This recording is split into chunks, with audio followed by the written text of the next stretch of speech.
नमस्कार। मैं हितेंद्र भदौलिया।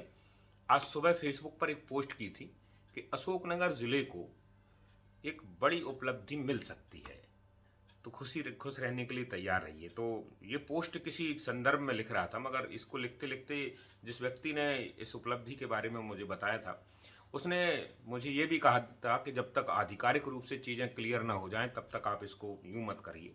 मगर मैं लिखते लिखते इस पर एक प्रयोग करने के मूड में आ गया।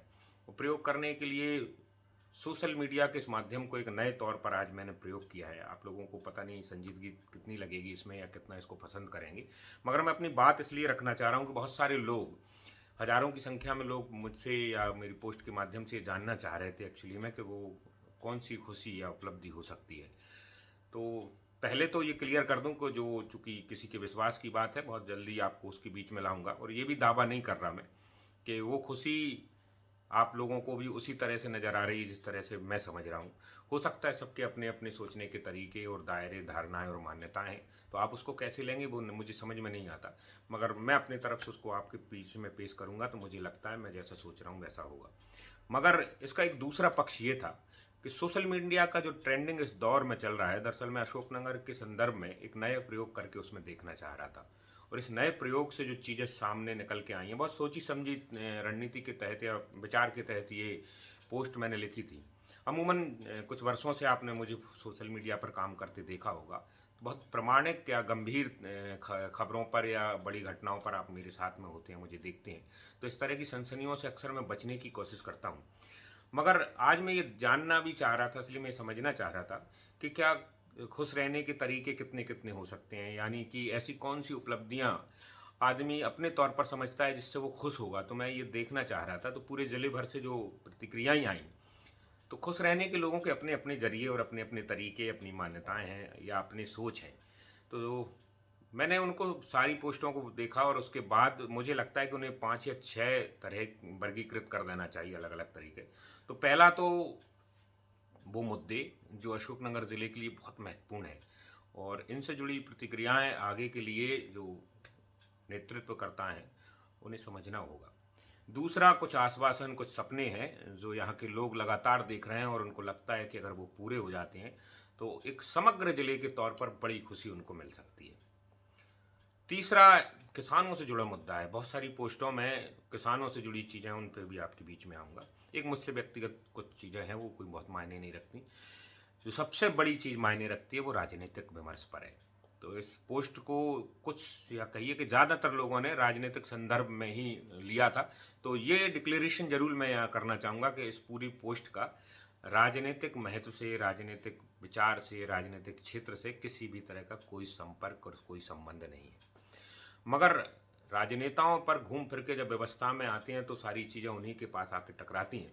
और ये पोस्ट का जो जिस तरह से मैं समझ रहा था कि क्या इस दौर में जब दुनिया भर में और देश भर में सोशल मीडिया नई मानसिकता लोगों के बीच में पैदा कर रही है, तो क्या आगे के समय के लिए हम अशोकनगर जैसे छोटे ज़िले में सोशल मीडिया का किसी सकारात्मक रूप में भी प्रयोग कर सकते हैं। तो उसी का एक कोशिश मेरी तरह से है, प्रयोग के तौर पर ये कोशिश है।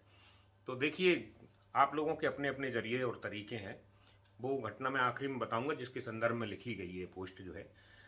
मगर अभी मुझे जो लगता है कि ज़्यादातर लोग जो है, दो भागों में मैंने आश्वासन और मुद्दे हैं। तो हमारे यहाँ देखिए, अंडरब्रिज एक मुद्दा है जो कई वर्षों से राजनेता पूरा नहीं कर पा रहे, मगर लोगों को लगता है कि अगर ये हो जाता है तो वो खुश हो सकते हैं। इसके अलावा कृषि महाविद्यालय की एक घोषणा है। लोगों को लगता है कि अगर ये धरातल पर आ जाए तो शायद वो खुश हो सकते हैं। कुछ लोगों को अशोकनगर की स्मार्ट सिटी बनने पर ऐसा लगता है कि वो खुश होने की स्थिति में आ सकते हैं।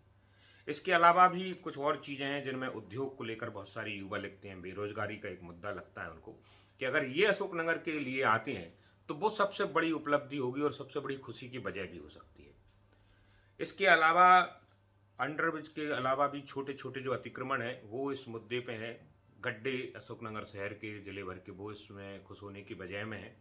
बजाय में अतिक्रमण भी है, अगर हट जाता है तो लोग समझते हैं कि वो खुश हो सकते हैं या उनकी खुशी का एक कारण वो भी हो सकता है। और आप सोचिए कि अगर किसी शहर के लोग सबसे बड़ी उपलब्धि या सबसे बड़ी खुशी अतिक्रमण हटाने को लेकर मांगते हैं, गड्ढे भरने को या धूल मुक्त शहर को, तो समझ सकते हैं कि अभी बहुत छोटी छोटी चीज़ों पर खुश होने वाले शहर को वो भी नसीब नहीं हो पाई है।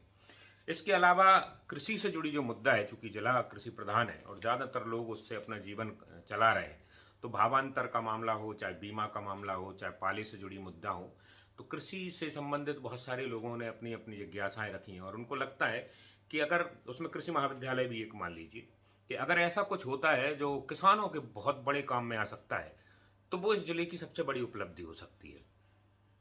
कुछ मित्रों ने धार्मिक संदर्भ में, चूंकि इस समय बागेश्वर और दूसरे लोगों का पूरा सोशल मीडिया भरा पड़ा हुआ है, तो उनको लग रहा था कि मैंने शायद इस संदर्भ में ये पोस्ट लिखी है कि कोई एक नई कथा इस जिले में होने वाली है, या हो सकता है बागेश्वर धाम दोबारा कथा का समय दे रहे हो, या ऐसे इस तरह की कोई चीज़।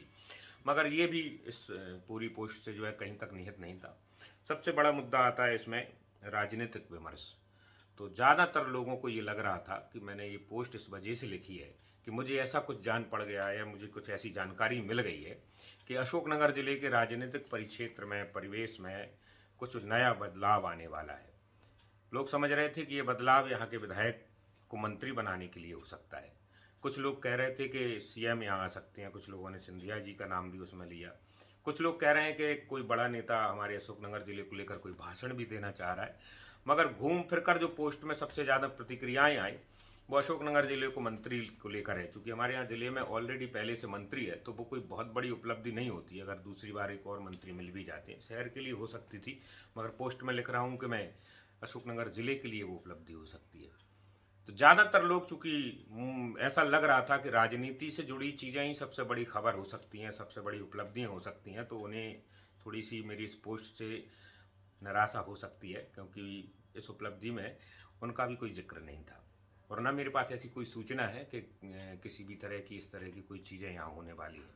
तो मुद्दा सिर्फ इतना है, 4-5 मिनट आपके ख़राब इस वजह से कर रहा हूँ कि खुश होने के लिए सबके अपने अपने जो मापदंड आपने अपनी पोस्ट के माध्यम से बताए, उसमें देखिए कि अशोकनगर शहर यानी कि समग्र के तौर पर, जिले के तौर पर हमारे नागरिकों की बहुत छोटी छोटी सी ज़रूरतें हैं, छोटी छोटी सी मांगें हैं। वो मांग कई वर्षों से भी है, चाहे वो अंडरब्रिज का मामला हो, चाहे कृषि महाविद्यालय का। हाँ, एक चीज़ मैं इसमें बहुत गंभीर तरीके से भूल कर रहा हूँ, केंद्रीय विद्यालय को लेकर बहुत सारे लोगों ने कही।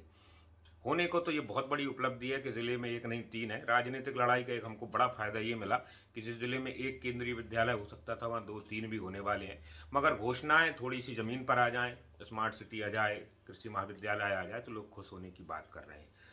तो मेरी पोस्ट का संदर्भ सिर्फ इतना है, मैं आपको अब आखिरी में बता रहा हूँ कि शहर का एक युवा है जो अंतर्राष्ट्रीय स्तर पर जो है देश का प्रतिनिधित्व कर सकता है, उसे ऐसे संकेत मिले हैं। तो चूंकि वो मेरी साथ अपनी खुशी जाहिर कर रहा था और उसे संभावनाएं पूरी तरह से लग रही थी, तो मेरे मन में भी उत्सुकता थी कि इसको थोड़ा सा और आगे कर दिया जाए, तो ताकि लोग उसके लिए दुआएं कर सकें। तो मेरे लिए वो बहुत बड़ी चीज़ थी कि मेरे शहर का एक सामान्य सा लड़का अगर अंतर्राष्ट्रीय स्तर पर इस जिले का नाम रोशन करता है किसी भी मुद्दे पे, चूंकि अभी वो डिस्क्लोज नहीं किया जा सकता, हो सकता है वो समय लगे उसमें, हो सकता है उसकी संभावनाओं में कुछ अड़चन भी आ जाए, ये अलग बात है, मगर इस बहाने से इस शहर का मर्ज टटोलने की कोशिश किया था। और ये आगे भी अगर आप लोगों को पसंद आता है और आपको लगता है कि सोशल मीडिया के जो खराब और दुरुपयोग वाली चीज़ों के बीच में आप अशोकनगर शहर से जुड़ी मुद्दों पर बात करना चाहते हैं, तो हम यहाँ आगे आते रहेंगे। और 5-6 कुछ मित्रों ने एक साथ समस्याएं लिख के भी दी थी कि इन पर बात होना चाहिए, तो स्वाभाविक तौर पर हम प्रयास करेंगे एक जनमत बनाने का आगे भी कि सोशल मीडिया का उपयोग कुछ सकारात्मक रूप से किया जा सके और वैसे विषय जो बहुत गंभीर होते जा रहे हैं, परेशानी पैदा कर रहे हैं, उनके प्रति एक बड़ा जनमानस तैयार किया जाए, ताकि बड़ी चीज़ें या छोटी चीज़ें जो भी है लोगों की खुशी का कारण बन सकें। तो आप लोगों ने सुना, समय दिया, उसके लिए धन्यवाद। और माफ़ी चाह रहा हूँ कि आपकी उन सारी उत्सुकताओं पर मैं शायद खरा नहीं उतर पाया, क्योंकि आप मुझसे ये उम्मीद नहीं रखते कि मैं ऐसी कोई बात कहूँगा जो आपको अच्छा ना लगे। मगर शायद आज जो आप जो सुनना चाह रहे थे या जो समझना चाह रहे थे, मैं उस पर खरा नहीं उतरा, तो उसके लिए ज़रूर क्षमा चाहूँगा। पर मेरा अपना सोचने का तरीका है, देखते हैं आप लोगों को कितना पसंद आएगा। नमस्कार।